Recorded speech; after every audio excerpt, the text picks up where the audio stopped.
if you're writing for your fans, it's never kind of going to work. You're never going to be able to please your fans like that. But you got to please yourself first and like write music that feels good to you.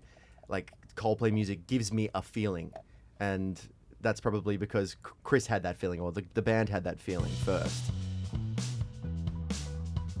Here's what I'm trying to get though about you guys, because I was just on the road with you guys for like a week and a half, and we were in the van and like touring and doing the whole thing.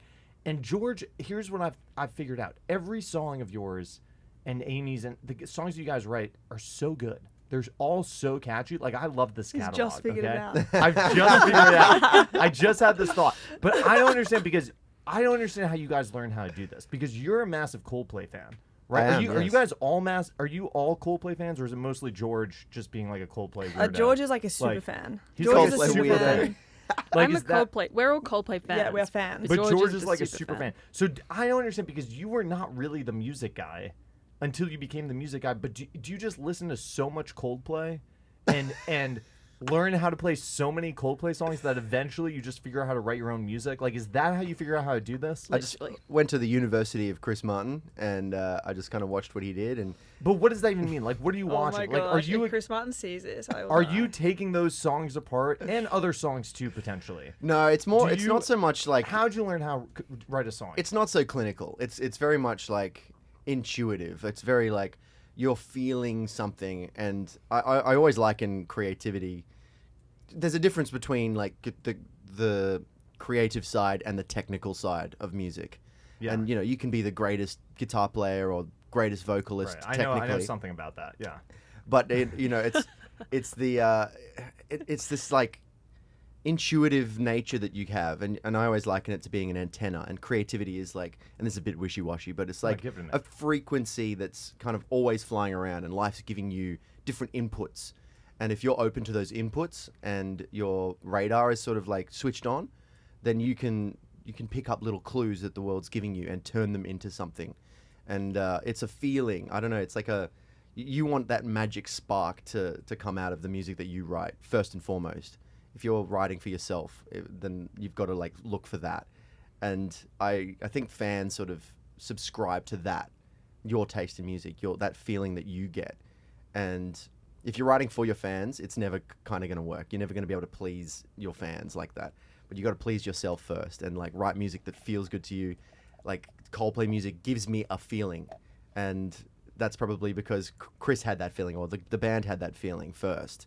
So I'm always just trying to chase that feeling of what feels right in terms of like when we're writing a song or a guitar riff or like a chorus. There's like an energy or a feeling that it gives you. And then you chase that and like start pulling on that thread and see where it leads. That's kind of how we approach every song. How'd you know that you had the ability to write a song, though? Like, did you just want to chase that feeling? You thought writing a song would give you that feeling? Or you wanted to tap into the feeling that you felt listening to the music and you thought you could do it? Yeah, I think we've always had that feeling. Like whenever you'd hear a song that became your favorite song, Yeah. you'd get that magic, like, you'd have it on repeat. You want to start doing that yourself and like making music that does it and creates that feeling. Didn't you all come to this relatively late in life though, making music? Like, when did you start making music? Wasn't it? I think we've always been musical, but Yeah. in terms of it being like a vocation, and like actually pursuing it as a job and a dream, I think, yeah, I was 23, 24 when I was back from Sydney. I was studying to be an actor in Sydney. That's what I'm saying. This is why I don't understand. Well, Because- we do have Amy to thank for this band. Is that true? Yeah, I guess so. I can take credit for Well, starting. wait, because you This started is my on bad. piano. You started playing guitar earlier than yeah, everyone, right? yeah. I really wanted to be like a country artist because I really loved Shania Twain Yeah. in the '90s and like Trisha Yearwood, and I started learning country music, just playing on guitar because I really didn't vibe piano because I had to learn with like theory and the exams. Wasn't your dad a classical piano Yes. player? Isn't he? Yeah. Mhm. Yeah. Yeah, he can read music. But he said to you guys, don't learn this way. Yeah, because he could never play for enjoyment. He still can't just play from the heart like we do. He can read music and play, but he always thought that sort of killed the buzz of an enjoyment of music. So he always encouraged us to just like follow our heart when we played, and never really forced us down. Oh, still made us do theory. Yeah, I think that was more mum.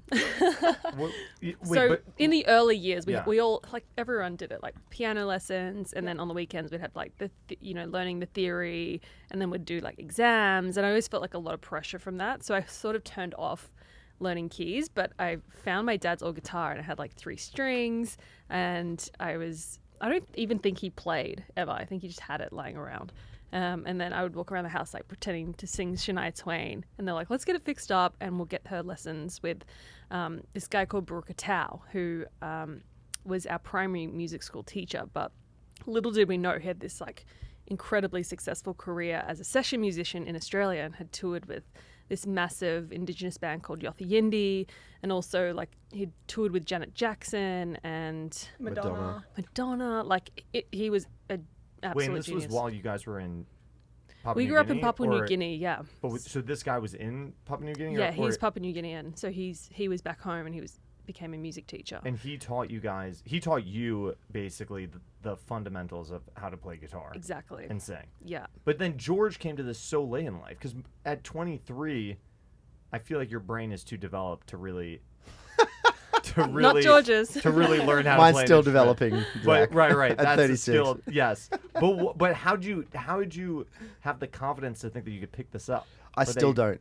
I No, still but don't. you were. No, I but feel like you're very competent. Like you- how? He is when he was at acting school, you kind of like picked up. There was a learning- piano in the theater, and Yeah. so I kind of sat down and just touch the notes. well, and, like, I just it just came out of me. No, this is what I don't I understand. will say George is like a freak like that. He is good at anything he puts his mind to. Yeah. He's very He's talented. very smart. Jack of all trades, Yeah, master of yeah, none yeah. type of thing. So he's like one of those annoying people who just be like spend a month on the piano and be like Yeah. a pro. But he can like also just hear a song and then like sit on the piano and. Well, play it's it all in, like, it's all 2 an seconds. act, Zach. I'm an actor, so I've just Yeah. I've been in this role of being a pop See, star but for the like last 10 I've years. spent my whole life playing music, and I can't write a song to save my life.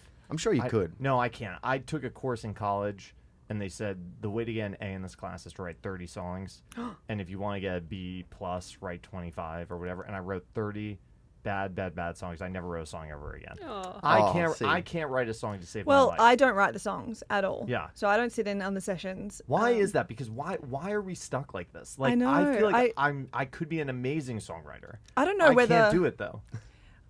I'm just not. I feel like I'm definitely creative in a different way. I'm just not great with words. But couldn't you And- be a great with like melody or music? I struggle with this too, though. I can't write anything musically. I can play it, but I can't write anything. I know it is a real talent. I and bet like if you actually were heartbroken or had a strong emotion and then try to write, maybe you could. What's Emma's excuse? If you've though? ever She's fell too in love, happy. Zach, you would understand. We'll get to that later in the show. We'll talk about the. Wait, but Emma, did you really learn bass in like 2 weeks? yeah. So what Is happened? bass not that hard? Is that the dirty secret? I'm still Like, learning bass. Is it pretty Let's be honest. easy actually to play bass? Is that the secret? Well, actually, I finished school and didn't really know what I wanted to do. I was at TAFE for fashion design, and Tastes like college. yeah, like a type of college. And yeah, didn't really have like any passion in life. And then You weren't passionate about fashion? I was passionate about fashion. Fashion. Yeah. And when I was doing the course, I did really enjoy graphic design. I hated the sewing, I hated pattern making and all that. But I was just, going through the course. And then Amy and George went to the Philippines together and recorded an E EP. Why'd you have to go all the way to the Philippines to record an EP? It was cheaper. It was cheaper to fly to What? it was cheaper to fly to the Philippines, and all the session musicians, the studio time, everything was going to be cheaper than hiring a studio in Australia. For Who 2 tells you this though? How do you know that? How'd you figure that out? Just, growing up in Papua New Guinea, there are a lot of like a big Filipino community. So I think that also played a big part in it. Yeah. We had a lot of friends who were Filipino, and they sort of told us about it. and they were like, "Come over." And they had like shared our CD with like their friends and family in the Yeah. Philippines. So we actually had a bit of a fan base there. So we were like, why don't we go into a show? But this is pre anything. This on is pre Bob's anything. Way. Amy and I were a duo. Right. No. Yeah. So we kind of made this trip and we're like, let's go and visit our fans there. We'll do a show. It'll create a bit of hype for us because, Australia will be like, wow, who's this Australian band with all these Filipino fans? Yeah. And then I think we got a random gig, like through a connection, we ended up getting a gig at SeaWorld? No. Ocean Park. Ocean Park was opening and we like played at Ocean Park. And then we had like, when we arrived at the airport, there were like a couple of fans, like a fan group had started. And then a few more people were like, who's coming in? They're like, oh, this massive Australian band. And then word spread. And when we landed, we were nobodies. There was like just screaming people, like crying. It was like the Beatles had arrived, and we hadn't played a single show. We hadn't Released a single We hadn't song, officially no. released a single song. What even is that? That's a social experiment right there. It kind of was. 'Cause Just get a couple people into you. even the airport security guards were there in the crowd, like, oh my god! So it's just like Are the you more the serious? crowd grew, That's insane. the more people would like join the crowd because there was like obviously something big happening. And then we walked out. They had no idea who we were, but they were just cheering because these superstars had just touched down, and it was this incredible experience for Amy and I being like, That was the bug. That's That when you was it. said we gotta do this. yeah. And I was like, that's when I realized that I had FOMO. You were not I getting had FOMO. screaming fans at you. You were stuck with your sewing machine like the 1920s. Yeah. Like I just sewing in the dark with a candle is what I pictured. Emma the seamstress. Yeah. I was more so like missing out on time with my siblings and feeling left out. Yeah. So I Not the adoring fans. no, not that at all. She was missing us. Not right. Yes. And then I learnt bass for a week in Brisbane with a teacher, and I hated it. I was like, nah, I'm not doing this. I don't like it. What? And Dad was like, what if we go back to Papua New Guinea and you learn with Baruka Tau, our childhood teacher? And I love Baruka so much that I said yes, and I jumped at the opportunity.